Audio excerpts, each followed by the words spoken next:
Assalamualaikum warahmatullahi wabarakatuh. Sugeng enjang pinaringan berkah. Alhamdulillahirabbil alamin. Allahumma sholli wa sallim ala sayyidina Muhammad.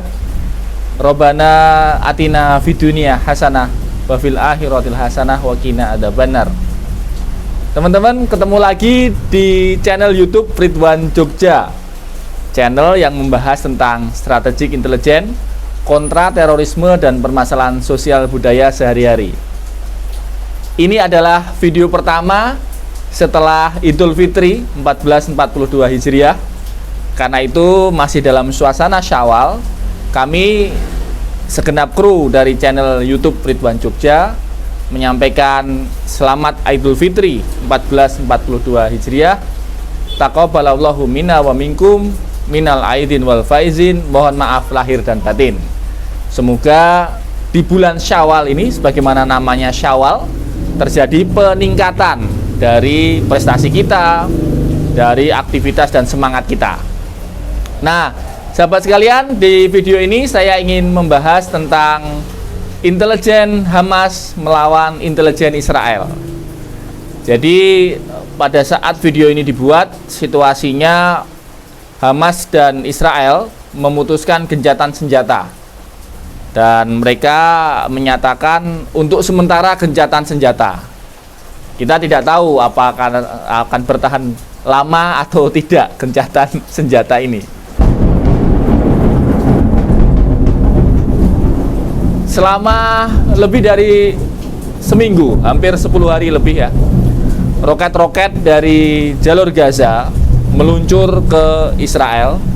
Demikian juga pesawat pengebom dan serangan artileri udara diluncurkan dari Israel, dari udara ke pemukiman-pemukiman di jalur Gaza. Ratusan orang telah meninggal, ratusan bangunan rusak, dan ini adalah salah satu kejadian yang paling banyak mendapatkan perhatian dunia internasional kali ini. Tentang Palestina dan Israel sudah banyak sekali yang mengupas, termasuk banyak sekali channel YouTube yang sudah memberikan kajian tentang sejarah bagaimana berdirinya Israel, bagaimana deklarasi Balfour itu apa. Jadi teman-teman, saya kira saya tidak perlu mengulangi itu, dan banyak sekali channel yang bisa Anda lihat tentang untuk memahami bagaimana sih sebenarnya sejarah antara konflik antara Israel dan Palestina. Nah, dalam video ini saya ingin lebih menonjolkan tentang intelijen Hamas melawan intelijen Israel. Dalam video lama saya tahun lalu, saya pernah mengupas satu film serial ya, satu serial namanya Fauda yang masih tayang di aplikasi Netflix. Fauda ini menceritakan tentang Musta'ribin atau Musta'arfim, sebuah unit rahasia di Israel Defense Force di bawah Kementerian Pertahanan Israel. Unit 217 atau unit Devdufan atau bahasanya artinya cherry, yakni adalah sebuah unit tentara Israel yang berpakaian, berbicara, masuk menyusup ke Palestina sebagai intelijen yang disebut dengan Musta'arfim atau Musta'ribin. Nah, kali ini saya tidak mengupas tentang Fauda, tetapi kita ingin membandingkan sebenarnya bagaimana situasinya, kehebatannya antara intelijen Hamas dengan intelijen Israel. Dua-duanya ini sekarang dalam posisi siaga penuh ya. Kepentingan Israel adalah melindungi warga negaranya tentu. Karena itu mereka mencoba mencari cara untuk melakukan penetrasi informasi, mencari informasi ke dalam jantung pertahanan Gaza, di mana di situ mereka mencari target-target orang-orang yang mereka identifikasi sebagai tokoh-tokoh Hamas. Nah, kemudian informasi itu dikirimkan dengan sistem mereka, dan lokasinya kemudian ditarget dengan serangan-serangan udara. Sebaliknya, intelijen Hamas juga berupaya dengan segala macam daya upaya mereka untuk mencari informasi target-target strategis di Israel, termasuk mengantisipasi dan mensiasati operasi monitoring udara yang dilakukan oleh Israel. Misalnya dengan cara memindah-mindahkan terus tempat-tempat peluncuran roket. Walaupun secara propaganda mereka terus juga membuat video-video yang menyemangati masyarakat Palestina untuk terus melakukan resistensi terhadap Israel. Nah, ada satu tulisan yang ditulis oleh seorang teman saya kenal baik, namanya Mas Kardono Setio Rahmadi. Dulu beliau pada tahun 2009 adalah seorang wartawan yang berhasil masuk ke Gaza, ke jantung Gaza, dan berhasil menemui tokoh-tokoh dari Brigade Izzuddin Al-Qassam. Ini adalah pasukan khususnya Hamas. Jadi Hamas sebagai sebuah entitas organisasi itu punya sayap-sayap ya, ada sayap politik, sayap media, sayap diplomasi dan seterusnya. Nah, ini adalah sayap militer khusus. Namanya Brigade Izzuddin Al-Qassam, dan Mas Ano namanya, Kardono, panggilannya Ano, sempat mewawancarai mereka, termasuk masuk ke tunnel atau terowongan-terowongan rahasia milik Izzuddin Al-Qassam. Nah, salah satu hasil wawancaranya saya kira juga masih bisa dibaca secara online di internet, bagaimana Hamas begitu ketat menyeleksi anggotanya. Jadi anggota Hamas itu dipilih benar dari pemuda-pemuda yang rajin sholat subuh. Nah, ini patokannya adalah rajin sholat subuh, tidak pernah ketinggalan sholat subuh selama beberapa periode waktu. Ya, bisa sampai 5 bulan tidak pernah absen, 6 bulan terus demikian dipantau. Lalu mereka layak nggak masuk ke pengajian Hamas, ya, tempat mereka dibimbing, dilatih di situ. Dari situ kemudian dipilih lagi mana yang mempunyai kemampuan-kemampuan khusus, daya tahan prima, dan yang paling penting adalah kesiapan untuk mati.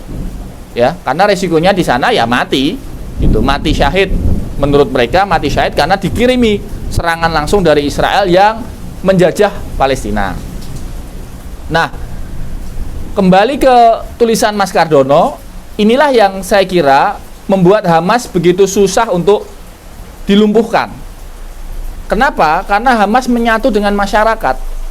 Pada siang hari, seorang anggota Hamas atau seorang anggota Izzuddin Al-Qassam itu bisa ya seperti orang biasa, montir, mekanik, atau mungkin tukang tukang makanan, atau profesi yang lain lah, pembersih AC, profesi sebagaimana profesi sehari-hari.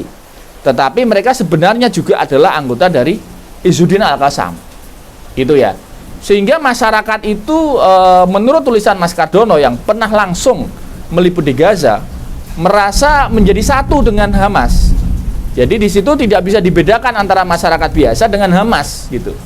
Termasuk Brigade Izzuddin Al-Qassam itu menjadi kuat karena dia regenerasinya terus berjalan. Ingat ya, Hamas berdiri pada tahun 1987 dan sampai hari ini masih bertahan. Nah, ini saya kira juga sangat susah juga dipenetrasi oleh intelijen Israel. Kenapa? Karena harus dikenal masyarakat, sholat subuh rutin di masjid selama berbulan-bulan gitu. Tentu mereka biasanya mengakali dengan informan-informan yang sudah saya bahas di Fauda ya. Namanya informan itu musta'ribin ya. Nah, lantas bagaimana dengan kemampuan militer Hamas? Informasi yang masuk dengan media-media yang terbatas, Hamas ini mempunyai metode pelatihan-pelatihan yang unik. Jadi mereka berlatih itu bisa seminggu 5 kali, seminggu 2 kali, dan tempatnya berpindah-pindah. Tempatnya berpindah-pindah dan tidak seperti militer normal gitu yang punya akademi militer, yang punya tempat latihan khusus. Enggak, mereka pindah-pindah. Dan mereka juga memanfaatkan sisa-sisa peluru-peluru Israel, sisa-sisa besi-besi dari serangan Israel, dirakit sendiri dijadikan roket-roket yang kemudian diluncurkan itu. Jadi ini kalau diibaratkan memang mirip pada saat perjuangan kemerdekaan Indonesia melawan Belanda, yang saat itu kita tahu para leluhur kita, para kakek-kakek kita juga melawan dengan sekuat tenaga. Ibu Cut Nyak Dien melawan dari hutan di Aceh juga dengan rencong, dengan bambu, Pangeran Diponegoro melawan juga dengan senjata-senjata yang ada, keris, kemudian Jenderal Sudirman dengan gerilyanya, juga dengan pasukan bambu runcing, janur kuning. Jadi memanfaatkan segala sumber daya yang ada melawan penjajah. Nah teman-teman, saya kira ini saja dulu ya video singkat tentang intelijen Hamas melawan intelijen Israel. Tentu kita berharap kedamaian segera terjadi di Palestina, sebagaimana himbauan Bapak Presiden Jokowi kepada dunia, terutama kepada PBB, agar Israel menghentikan agresi, kemudian semua didudukkan kembali pada hukum-hukum internasional, termasuk dalam hal ini kasus pemukiman Syekh Jarrah. Kalau mau dianeksasi atau diambil oleh Israel, harus diikuti hukum internasional, bukan hukum Mahkamah Israel. Ini pemicu pertama sebelum terjadi konflik Gaza hari-hari ini. Semoga teman-teman semua subscriberku tetap sehat dan tetap semangat. Tapi jangan lupa, ini masih era pandemi, jadi tetap jaga kesehatan diri masing-masing. Jika video ini bermanfaat, klik like, jangan lupa subscribe dan share ke teman-teman yang lain supaya sama-sama bisa tercerahkan. Matur nuwun sudah menonton dan salam intelijen.